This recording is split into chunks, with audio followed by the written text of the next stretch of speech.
नेवासा तालुक्यातील पिचडगाव येथील माऊली आश्रमात विठ्ठल रुक्मिणी व संत ज्ञानेश्वर महाराज यांच्या मूर्ती प्राणप्रतिष्ठा निमित्ताने सुरू असलेल्या त्रिदिनात्मक सोहळ्याला देवगड येथील श्री दत्त मंदिर संस्थानचे महंत गुरुवर्य श्री भास्करगिरीजी महाराज, सद्गुरू नारायणगिरी महाराज आश्रमाचे महंत श्री उद्धवजी महाराज मंडलिक, त्रिवेणीश्वर देवस्थानचे महंत श्री रमेशानंदगिरीजी महाराज यांनी भेट दिली। यावेळी उपस्थित संत महंतांच्या हस्ते येथे सुरू असलेल्या धार्मिक पूजेतील यज्ञकुंडाचे पूजन करण्यात येऊन आहुती टाकण्यात आली। आपल्या धर्मासह श्री गुरूंबद्दल व देवाबद्दल असलेली श्रद्धा दृढ ठेवा असे आवाहन श्री गुरुवर्य भास्करगिरीजी महाराज यांनी यावेळी बोलताना केले।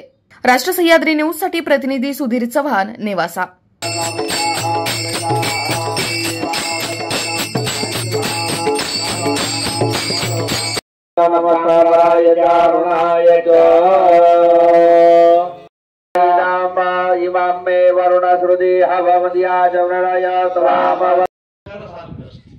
म्हणून घरच्यापेक्षा अधिक फलत आहे हे मठ मंदिर असतात आपल्याला उपासना करायला।